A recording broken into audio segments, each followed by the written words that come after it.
ലോക മനസാക്ഷിയെ തന്നെ ഞെട്ടിച്ച ഒരു സംഭവമായിരുന്നു. ഇസ്രായേലിൽ നിന്ന് ഷിരി ബിബാസ് എന്ന വീട്ടമ്മയെയും അവരുടെ 2 പിഞ്ചു മക്കളെയും തീവ്രവാദികൾ തട്ടിക്കൊണ്ടുപോയത്. 2023 ഒക്ടോബർ 7 ഹമാസ് തീവ്രവാദികളും ഒപ്പം അവരുടെ കൂട്ടാളികളായ മറ്റ് തീവ്രവാദ സംഘടനകളും നടത്തിയ കടന്നുകയറ്റത്തെ തുടർന്നാണ് ഇവരെ തട്ടിക്കൊണ്ടുപോയത്.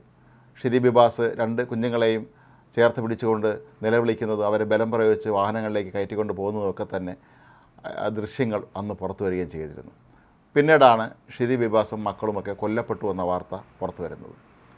ഏതായാലും ഇസ്രായേലിനെ മാത്രമല്ല, ലോകത്തെ തന്നെ നടുക്കിയ ഒരു സംഭവമായിരുന്നു ഈ അമ്മയും കുഞ്ഞുങ്ങളെയും ഈ തീവ്രവാദികൾ കൊന്നുകളഞ്ഞത്.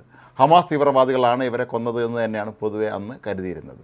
എന്നാൽ ഇപ്പോൾ ഒടുവിൽ പുറത്തു വരുന്ന വിവരമനുസരിച്ച് ഈ അമ്മയും കുഞ്ഞുങ്ങളെയും തട്ടിക്കൊണ്ടു പോവുകയും പിന്നീട് കൊലപ്പെടുത്തുകയും ചെയ്ത തീവ്രവാദ നേതാവിനെ ഇസ്രായേൽ സൈന്യം ഇപ്പോൾ വധിച്ചിരിക്കുന്നു എന്നാണ്.